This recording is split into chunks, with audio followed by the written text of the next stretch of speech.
Max is here. Safer is here. Wiki. Or Windows.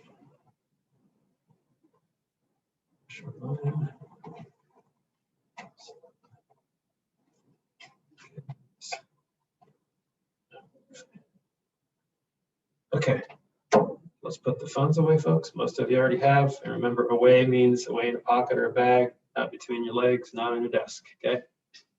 Have you already done that? Okay, cool. How you guys doing? We are more than halfway through the fourth quarter, okay? Really what we have left is routine vocab units, routine grammar units, and we're reading the Odyssey. We'll be doing some study guides and writing a little bit about the Odyssey, okay? It's not a novel that you're gonna take home, okay? So it's not it's not the amount of reading, you know, that we were trying to do with To Kill a Mockingbird, you know, which I think we really kind of let go. And speaking of that, I do want to start collecting your To Kill a Mockingbird books, okay? So maybe toward the end of class we can start that today.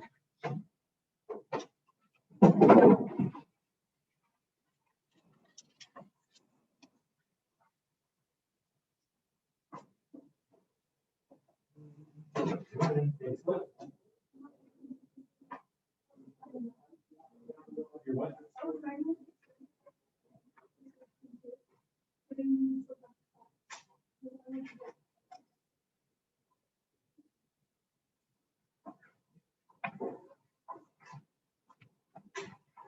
Glad you're here.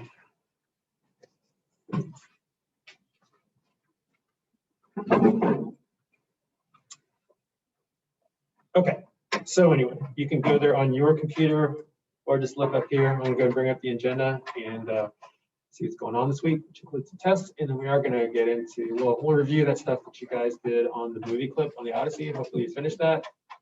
If you haven't, then we'll be putting you out in the hall to work on that. And then we'll start reading into the Odyssey. Check it out. It's kind of got a complicated timeline, so I'll kind of talk about that too with some with a little chart that shows how that works.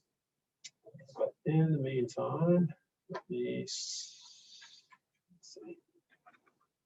Screen share over to our agenda here. Oh, no remote people, Mr. Page, not a single one. Not good.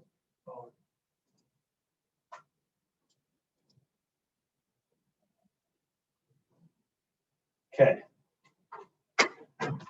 Posted up as of today. I held off yesterday since you just kind of had a day off. Got a grammar test on phrases that is due by tomorrow night, and we have a vocab test on lessons 20 through 22 that is due by tomorrow night. So maybe when we finish up today, I'll give you guys a little bit of time to maybe kind of dig into those. Yes, sir. Well, there's nothing on what? on the There's not. I'll do that right now if that is the case. Grammar test. I know. I'm just looking at both of them. Okay, I just made that this morning. I was kind of a hurry, so I might have done that thing where I do everything except actually post the test. So, or got interrupted when I was in the middle of doing it. You're right. Okay, I will do that a little bit later. If you want to remind me, then I'll make sure I do that. If anybody starts on time, you can start on the grammar test, but it'll take 2 seconds to do it. All right, back to the agenda. So,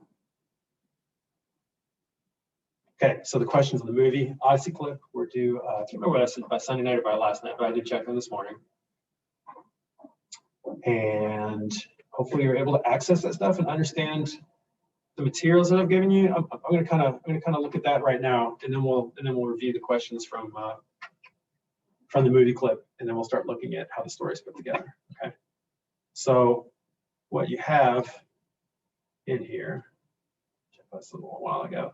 So you have the overall Odyssey unit slides. Okay, so this is like a long slide presentation that contains all the materials that we're going to use, and I'll lift stuff out of there for question sets rather than have to go back to the slides all the time. But you are going to go back to the slides to be able to read and things like that. Okay, so there's everything that we'll use is basically in here. Okay, so if we open this up, you might have noticed that when you did the Ed puzzle, that was actually covering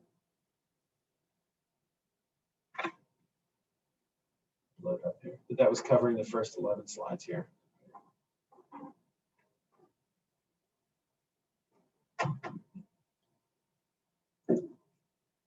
Okay, so we learned a little bit about what mythology is in general, right? That it can be kind of a mix of history and made up stuff that has to do with like cultural values of a civilization and things like that. Then an epic is a long narrative poem, right? It stars an epic hero. And learn different traits of an epic hero, right? Kind of like a superhero figure that represents a country.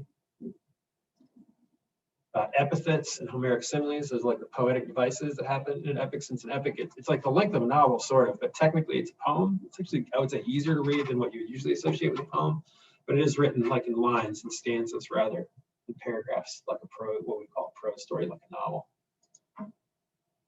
More information about the epic hero. It's kind of like greater than a normal person, but not quite a god, and would not want to claim that he's a god. We'll see some stuff about that. Author was Homer, right? Said to be blind. Also wrote something called the Iliad, which is basically the prequel to the Odyssey. Okay? So the Iliad's about the Trojan War, and the Odyssey is about Odysseus, one of the Greek generals trying to get home, in a nutshell, right? I have some notes here about the Iliad, and then the movie clip that you watched basically was the Iliad. Okay, so the movie of the Odyssey has the first 30 minutes that basically cover the Iliad. A nice map here. So this is real geography, right? So a lot of the places Odysseus goes, including when they went over to Troy, right, which was part of what we now call Turkey, right? And then all these islands, you know, Greece is a whole bunch of, it's a peninsula, but it's also a whole bunch of islands. The setting of a lot of the Odyssey, him trying to get home, is him ending up getting kind of stranded and tossed around and put on or trying to go to on purpose all these various different islands. But then the things that he encounters there are more kind of like supernatural and crazy and almost like comic bookish, right? In an ancient kind of way.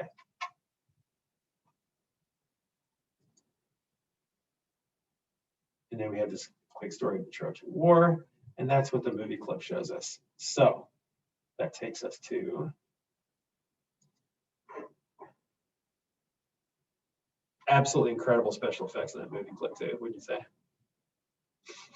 How old is it? It's like 25 years old. Yeah, Ethan.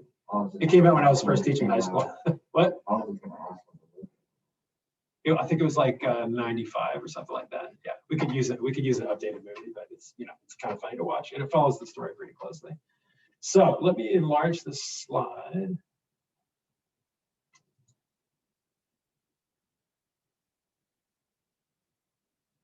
And at this point, if you have not done your questions on the movie clip, I would like you to take your computer outside. You're happy to, you're welcome to grab a chair, but you need to make that up rather than standing moving over it, okay? Should have been done by last night.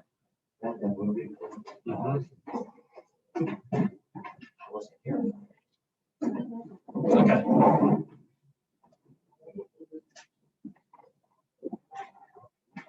The rest of you, then you got your computer.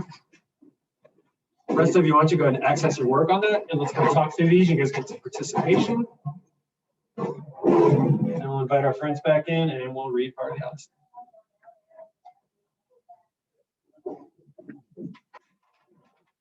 Hey, Mr. Page, in a minute, can you make sure that they're spread out decently out there, just so we don't get ourselves in trouble?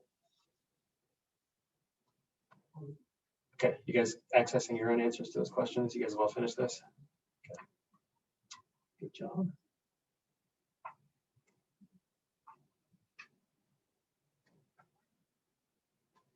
Okay, so what does Odysseus say? It's the proudest day of my life. It's how the movie begins, right? And this kind of feeds.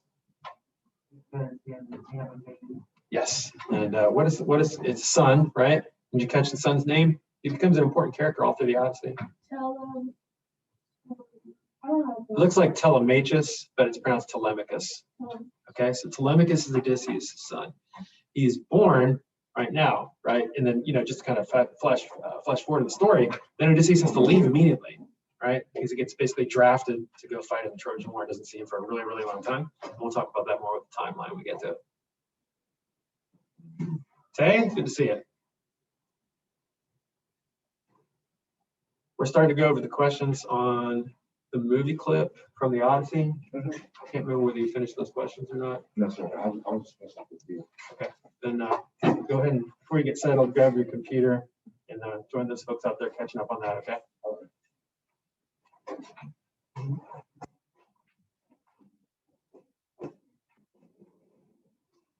Okay, to which city do Odysseus' ships sail?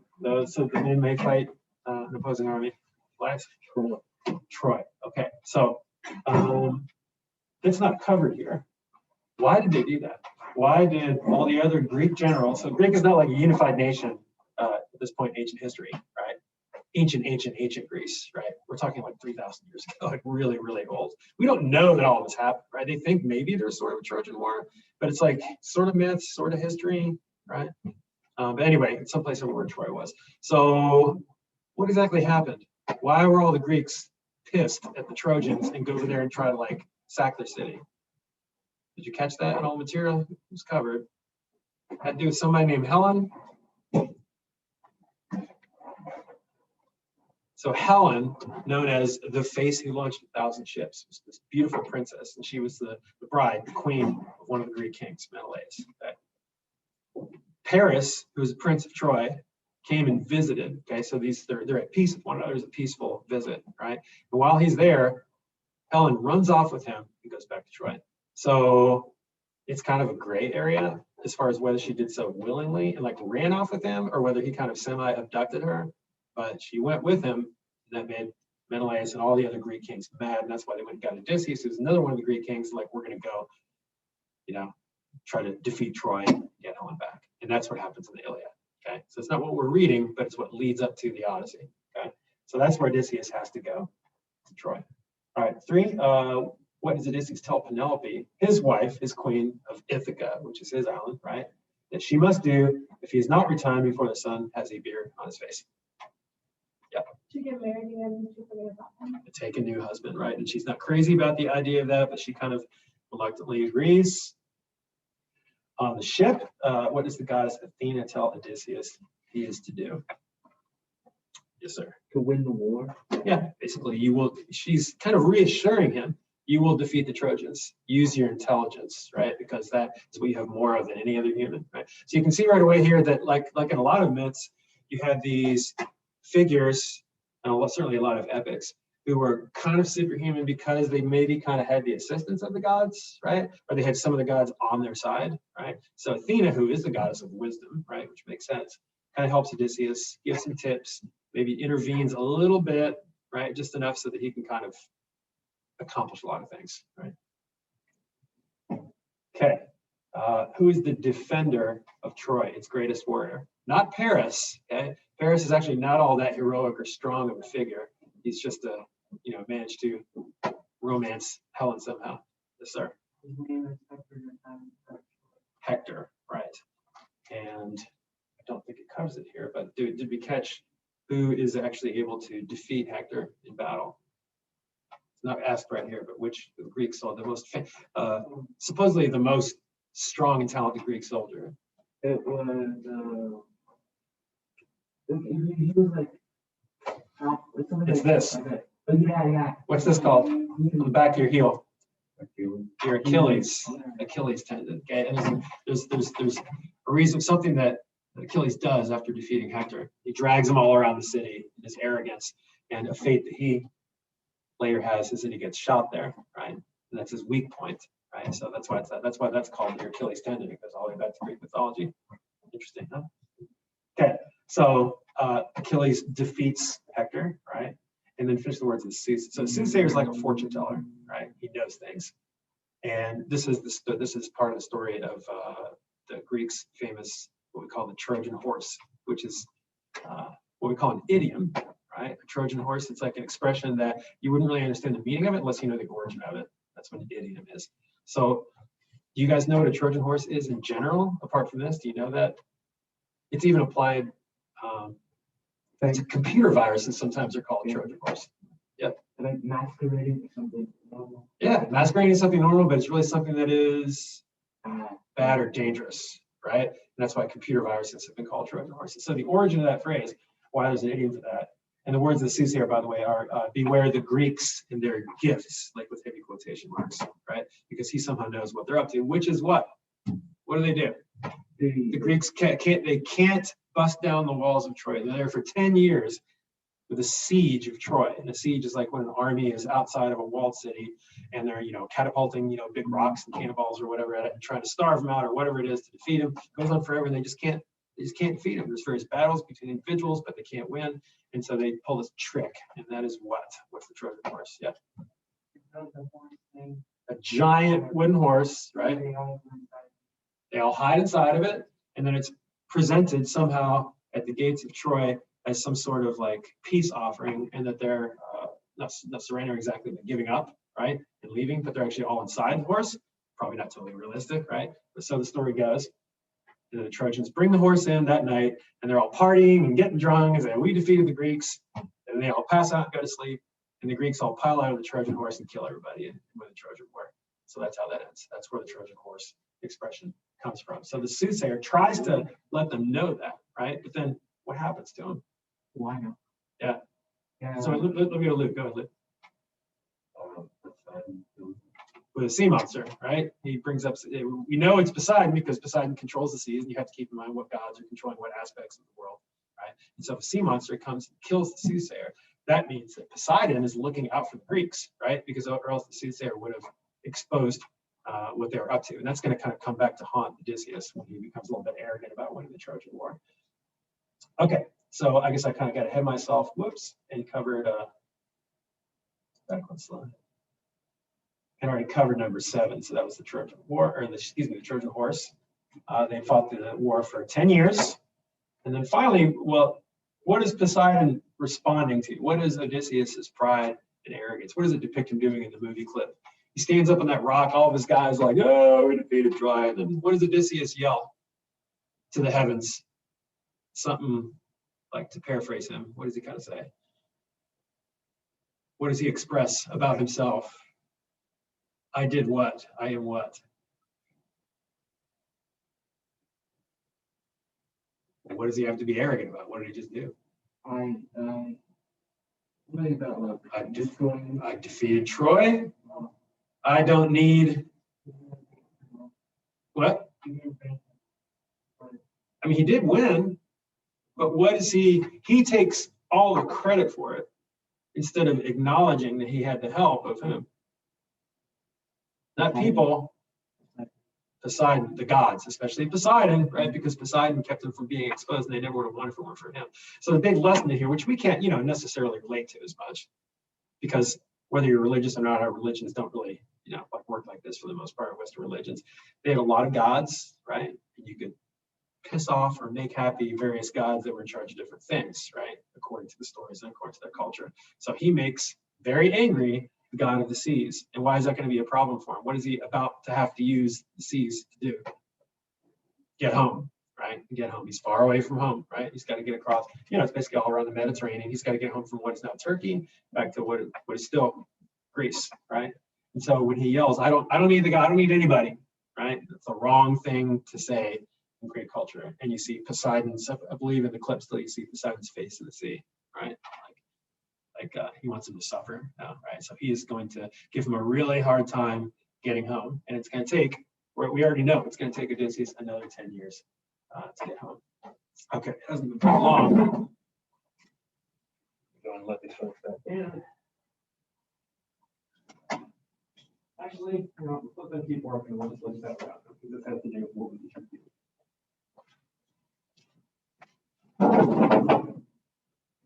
Okay, so since it's going to be hard to see from your desks, maybe you guys are probably still in your own work, right? If you guys want to go back into the slides to look at this next slide here, because it's not going to be, I don't think it's real high resolution.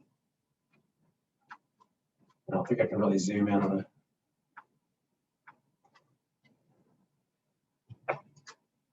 No, I can't really zoom in on that anymore. Can you guys go back? It is slide number 14 in the Odyssey unit slides.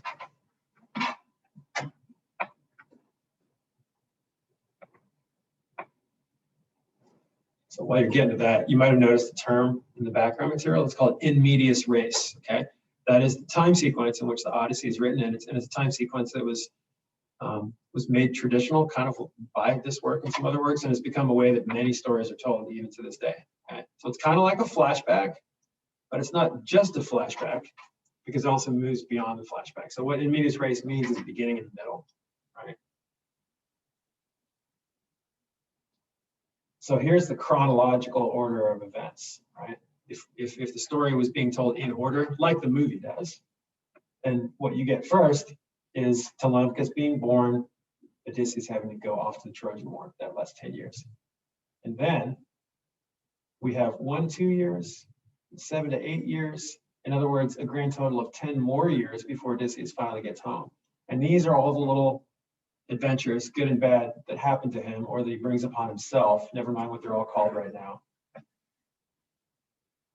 Okay.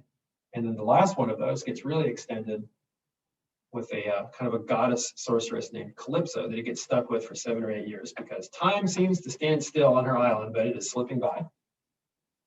Then he finally gets home, and then he has to take care of some ugly business going on at home because there are a bunch of guys who are trying to kind of steal his life and his wife and his crown.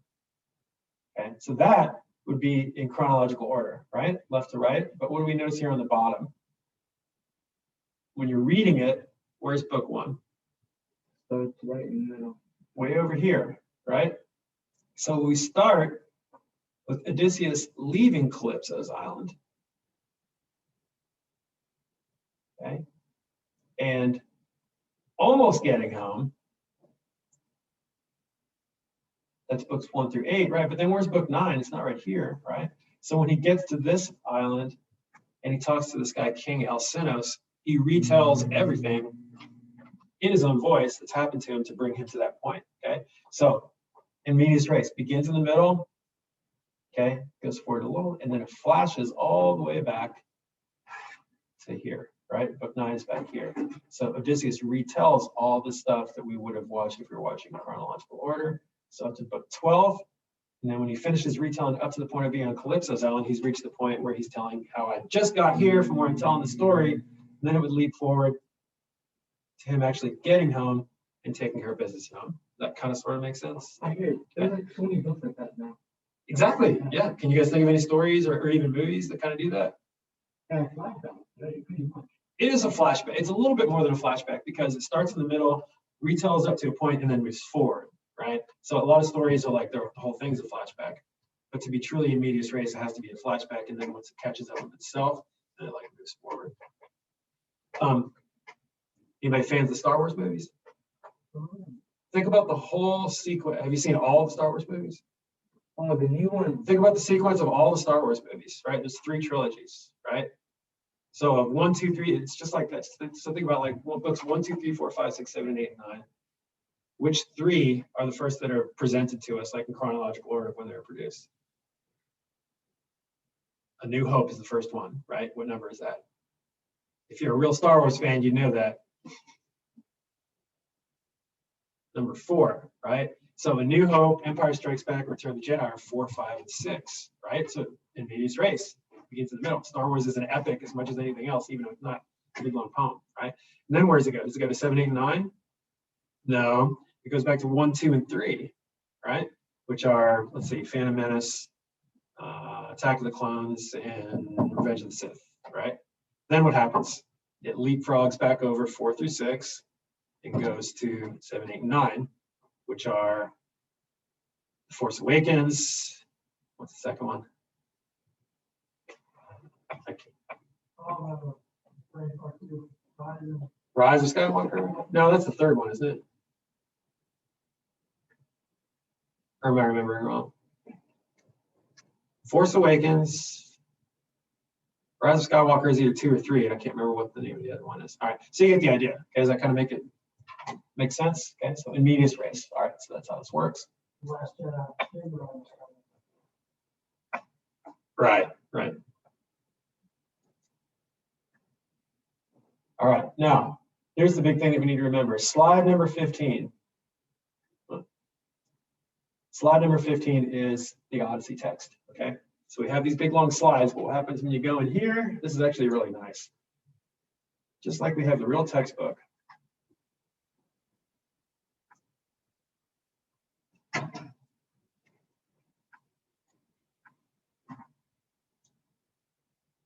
Okay. This works very nicely. You can just kind of turn the pages like it's a real book. And you can maximize the screen, even though I'm not doing that right now. That's background stuff that we've mostly covered already.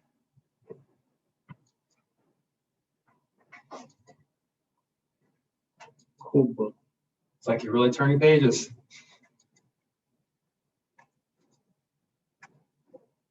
And here we go, book one.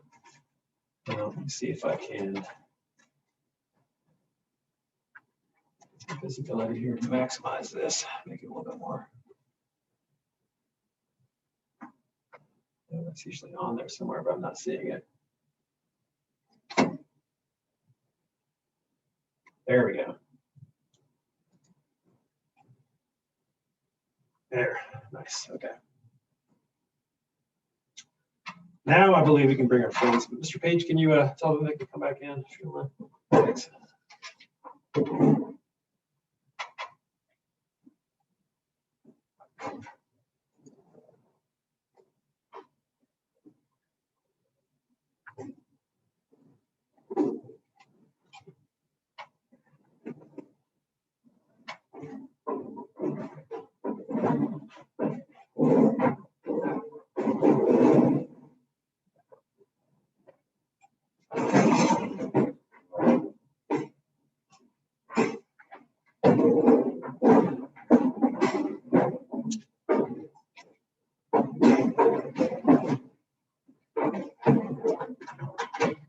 Okay, the rest of you guys, when you finish up those movie clip questions, make sure and email me, let me know you've done it. And then make sure and look at the next slide shows like an infographic, like a chart of how the timeline of the Odyssey is set up. But I want to bring you back in because we're going to start reading it, okay, just a little bit in class. And then I'll try and allow you guys a little bit of time to, well, I'll fix that vocab test. Maybe you guys can start the grammar test. All right, now, so we know that really what's going to happen is Odysseus is going to start telling the story from being on Calypso's island before he leaves Calypso's island, right? But before we even get to that, it starts in book one. It says a goddess intervenes, and it starts with these lines: "Sing in me, muse." Oh, I need to get the rest of you guys to catch up. You guys need to go into the Odyssey unit slides and go to slide number 15.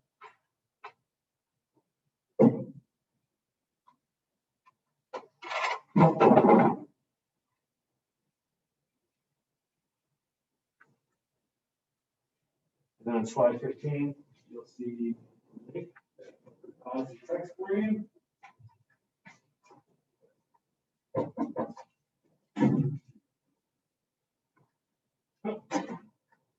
Great practice. Great practice. Okay.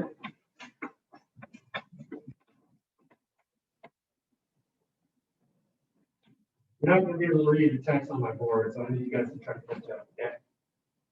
You can start turning pages. Eventually, and if you see on the bottom right, the very bottom right, there's a maximize icon. You can fill the screen a little bit better. And even from there, you can zoom in a little bit more.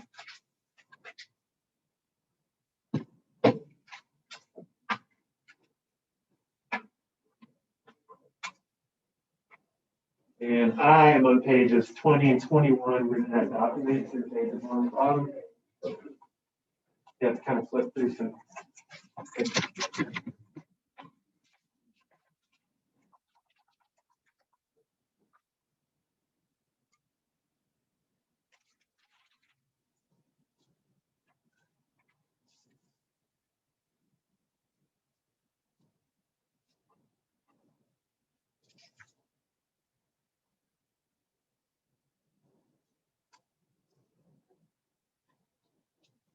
Page 20, 21.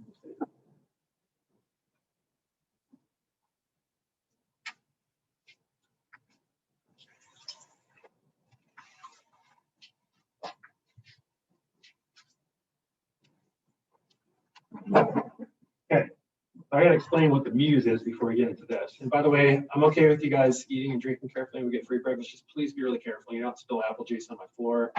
God forbid your computer or anything like that. And make sure and throw your trash away eventually. Okay? Nothing worse than coming in and having a sticky desk for somebody else. So the muse, well, that was mentioned in our background material yet. The muse collected 9 daughters of Zeus. Right? Zeus had a lot of progeny. He got around. Who are in charge of artistic inspiration. Okay, so if one is to like invoke the muse, that means you're praying to the muse for artistic inspiration. So the person whose voice we have here is like the guy who's telling the story. Okay, so this was told for generations and generations by word of mouth, which is how it became so crazy, right? Because what happens to a story when it's told over and over and over and over and over again and never written down? It gets crazy, right? And that's kind of where myth really comes from, right? It's a little bit different every time, and then eventually you've got this just insane story, right, with all the supernatural stuff. So the storyteller sitting around a campfire, or some feast and hoping to entertain this like a group of people at a king's court or whatever it is, might say, "Sing in me, muse, and through me tell the story of that man skilled in all ways of contending." That's Odysseus. Please let me tell this entertaining story about the guy that we all know, Odysseus, the greatest hero ever. Right?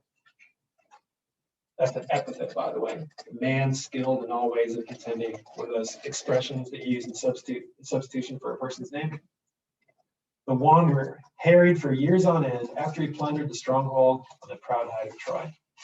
He saw the townlands and learned the minds of many distant men, and weathered many bitter nights and days in his deep heart at sea, while he fought not only to save his life, to bring his shipmates home. Not by will nor valor could he save them, for their own recklessness destroyed them all. Children and fools, they killed and feasted on the cattle of the Lord Helios, the sun, and he who moves all day through heaven, took from their eyes the dawn of their return. Of these adventures, Muse, daughter of Zeus, tell us in our time, lift the great song again. Please let me tell the story. Now, you might notice there's kind of some spoilers there, right? He just told us what maybe we didn't want to know. What happens to all Odysseus' men? They die. They don't make it. They're all going to die.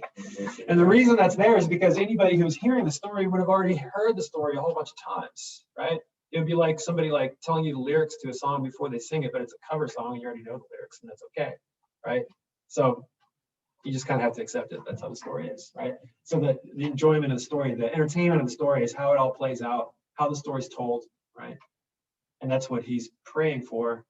Please give me the energy and the creativity to tell the story well. Okay, now it goes into it. So when you see regular verse like that, you notice that looks like a poem, that's like right out of the Odyssey, right? But when you see italicized sections like that, that's more just kind of paraphrasing, because this is a very abridged version of the Odyssey. We're not reading the whole Odyssey. The whole Odyssey is like the length of the novel. Okay? So paraphrasing, it tells us the story of Odysseus begins with the goddess Athena appealing to Zeus to help Odysseus. So the gods kind of argue with each other about whether or not they should help certain people, right? Whose side they should be on in the Trojan War, things like that.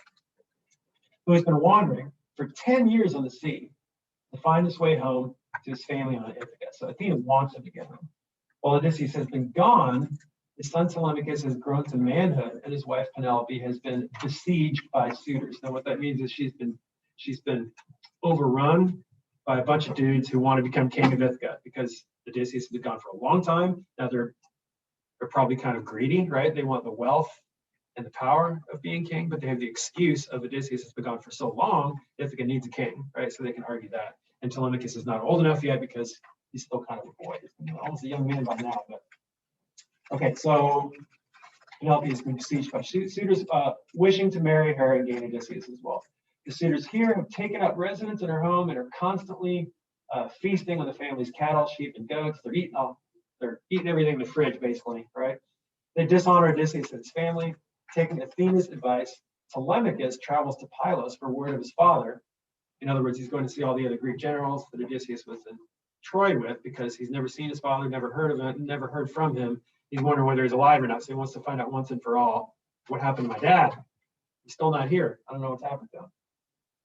Meanwhile, on Ithaca, the evil suitors plan to kill Telemachus when he returns. Okay, so that's kind of everything that's going on peripherally, right?